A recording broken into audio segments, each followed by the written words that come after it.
Morning বন্ধুরা, তোমরা কেমন আছো? আমি ভালো আছি। আজকে হলো শুক্রবার, চলে এসেছি একটা ভিডিও নিয়ে। এখন বাজে ঘড়িতে সকাল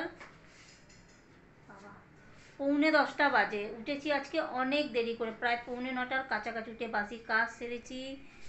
এই যে আমার লাড্ডুকে খেতে দিয়েছি, আর এদিকে আমি পরোটা করেছি আর চা বসিয়ে এসেছি। কি রান্না করবো এখনো বুঝতে পারছি না। বর গেছে কাজে, ফ্রিজে রয়েছে ভাত। ভাবছি ডালিয়ার খিচুড়ি আর আলু ভাজা করে নেবো। যদি বর চলে আসে ডালিয়ার খিচুড়ি খেয়ে নেবে, আর মেয়ে আলু ভাজা দিয়ে ভাত খেতে খুব ভালোবাসে, ও আলু ভাজা দিয়ে ভাত আর মাখন দিয়ে খেয়ে নেবে।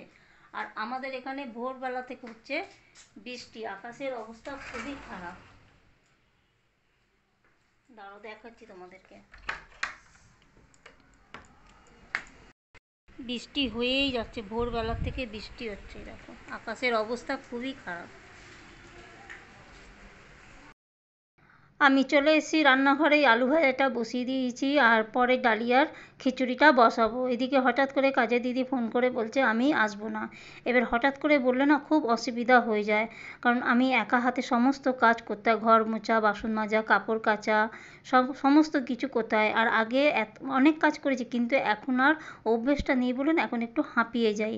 যাই হোক, আর কিছু করার নেই। তো মেয়ে বললো আমি ডালিয়ার খিচুড়ি খাবো না। আমি ঠিক আছে, তা ও জায়েদের ঘরে খেয়ে নেবে।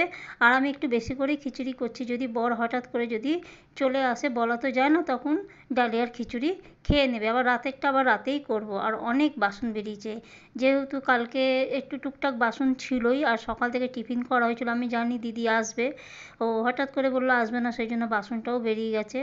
তারপরে যাব ঠাকুরঘর মুছতে, কারণ আমি না একেবারে কাজ করতে পারি না, আমি একদম হাঁপিয়ে যাই।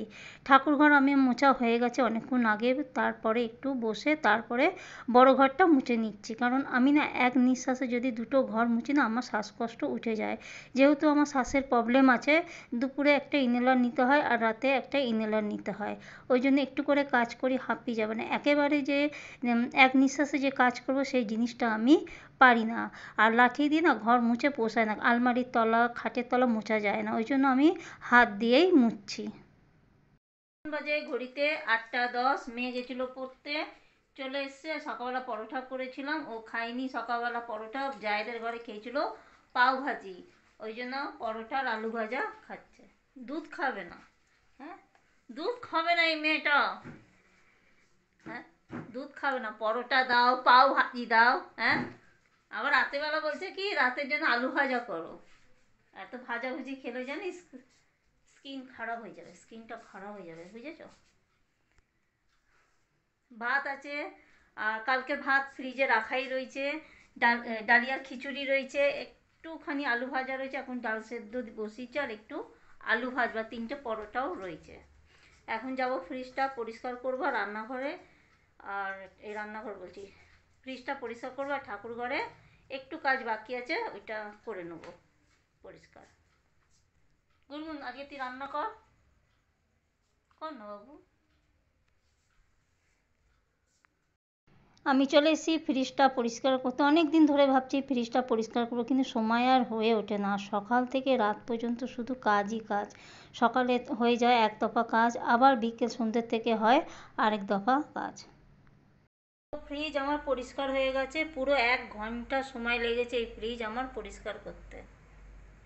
দেখো, ভালো করে একদম পরিষ্কার করে নিয়েছি। এখন বাজে ঘড়িতে 10টা। ঠাকুর ঘরে একটুখানি কাজ বাকি ছিল, ঠাকুর ঘরে আর কাজ হয়নি, কারণ ফ্রিজ পরিষ্কার করতে 1 ঘন্টা সময় লেগে গেল। আর ওইদিকে আমার ডাল সেদ্ধ আলু ভাজা হয়েও গেছে, আর লাড্ডুকে খেতেও দিয়ে দিয়েছি। ওই যে লাড্ডু বসে আছে দুধ আর বিস্কুট নিয়ে। আর এদিকে আমার মেয়ে স্কুলের প্রজেক্ট বানাচ্ছে, এই দেখো। দাঁড়াও তোমাদেরকে ব্যাক ক্যামেরায় দেখাচ্ছি, আমার মেয়ে এঁকেছে, দেখাচ্ছি। এই যে আমার মেয়ে ড্রয়িং করেছে, নিজে করেনি, আমার জায়ের ছোট মেয়ে, ও একটু হেল্প করেছে। আর এই যে সব লিখেছে, প্রজেক্ট তৈরি হচ্ছে স্কুলে, এখনো পুরো কমপ্লিট হয়নি। কমপ্লিট হলে তোমাদেরকে দেখাবো।